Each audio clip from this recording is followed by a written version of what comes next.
AEW has a major announcement. WWE taking WrestleMania to Saudi Arabia, plus so much more. We're going to talk about it right here on The Ango Show.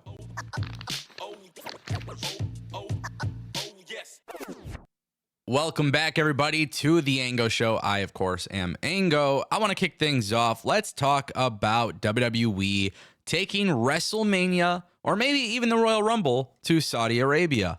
ESPN's Mike Coppinger noted on Twitter that the chairman of the Saudi Arabia General Entertainment Sports Authority said that the two sides are looking for an enhancement to the existing deal, with it being announced later this month with the idea of it seeing a major WWE PLE head overseas. Now, it is believed that the announcement will be made during King and Queen of the Ring on May 25th, and it was said that they were looking to bring January's annual Royal Rumble, or WWE's top event, WrestleMania, to Saudi Arabia. Now, this is very interesting news because WWE has definitely been bringing their PLEs to Saudi Arabia. We once saw them do the greatest Royal Rumble, which led to the infamous moment of Titus O'Neil botching on the way to the ring. Definitely a highlight that many people will talk about for many, many years to come. But the reality is this: WWE's been bringing their pay-per-views, or PLEs, to Saudi Arabia. Now, if they brought the Royal Rumble or WrestleMania to Saudi Arabia, I mean, look, the way I kind of look at it is all of the pay-per-views and the PLEs in Saudi Arabia have been presented as a very, very, very big deal. The way that they do the set design and the stage and the pyro and everything like that, it definitely comes across as a very big deal for their pay-per-views. At this point, if you're bringing a PLE like Royal Rumble or WrestleMania, I kind of wonder, well, what would they do differently? As far as WWE goes and their global expansion, guys, you're going to hear tons and tons of countries.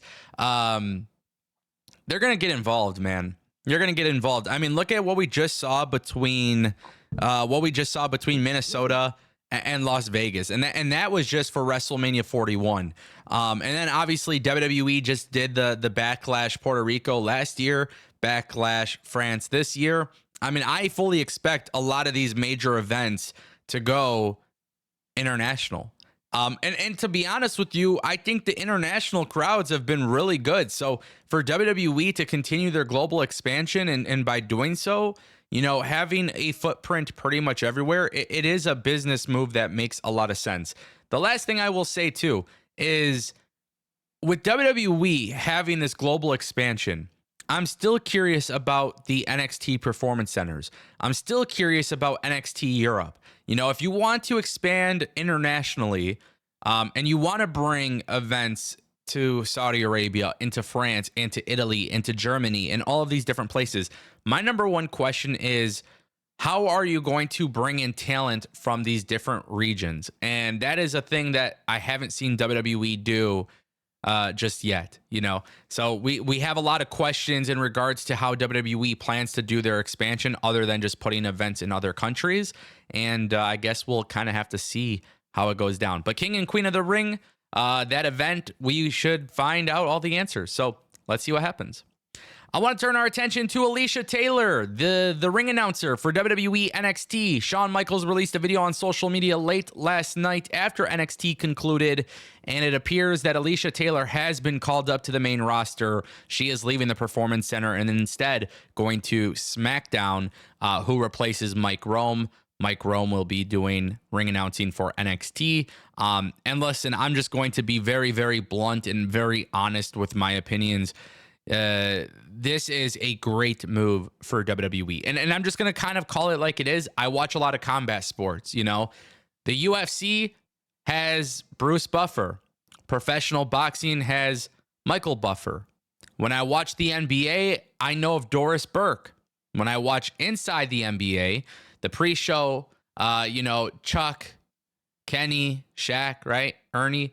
I see a lot of people who have become synonymous with those specific brands, in those specific sports and stuff like that. And with WWE, I feel like for the longest time, there has been a big focal point on commentary, right? And we see that with Michael Cole and Corey Graves and Wade Barrett and Pat McAfee.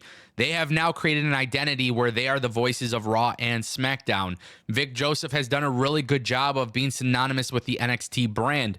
But now, up until this year, I don't think there's ever truly been a focus on the identities and personalities of the people doing ring announcing. And to be quite frankly, to be quite honest with you guys, yeah, I mean, look, I'm going to botch. I'm a human. It happens, right? But what I'm trying to say is, for the first time, it feels like WWE has made it important to be a ring announcer in their company, which is interesting because WWE used to have Lillian Garcia and Howard Finkel. But now in 2024, I look at Samantha Irvin and I look at Alicia Taylor as two of the best ring announcers in WWE history. Obviously, this is subjective. This is a personal opinion. But in my personal taste, the way that they do their ring announcing, the way that they make these matches feel like a very big deal, hand in hand with the production team and the way that they do the new, 8K cameras and the close-up shots, I like the way that WWE ring announcing is. It's such a little part of the show, but it does add to the value of the show and the presentation of the show. Alicia Taylor has been killing it in NXT. So at this point, her going to the main roster, I think, is just going to be even better. And when you have Samantha on Raw and you have Alicia Taylor on SmackDown, now I feel like when we talk about commentators and we talk about ring announcers everywhere else, those different personalities, they've become synonymous with their brands. I would really like to see this become the same thing, but for WWE, Raw, and SmackDown. Ultimately, very excited about this. She's going to kill it. And I think if you are somebody who doesn't watch NXT, then, I could tell you guys go back and watch championship matches and see the way that she does it. But do me a favor. Watch her on the main roster, and I think you'll be very pleased with how she comes across. Very, very good voice, but also very strong and bold personality to make it sound like a big deal. And at the end of the day, that's a very important aspect to a title match. Kenny Omega has a big announcement for AEW Dynamite tonight. I'm excited about this. It's not Tony Khan doing the announcement. It's Kenny Omega because, again, Tony Khan is selling his injury. AEW has gone all in on this storyline. AEW has announced that that Kenny Omega will be making the announcement. Keep in mind, they are in Edmonton. So, look, the idea is they're trying to sell more tickets. You get Kenny Omega on the TV screen. Kenny Omega was attacked by the Elite, Jack Perry, Okada. Look, I think a lot of people often get annoyed with the announcements. I, in the past, have also gotten annoyed with the announcements.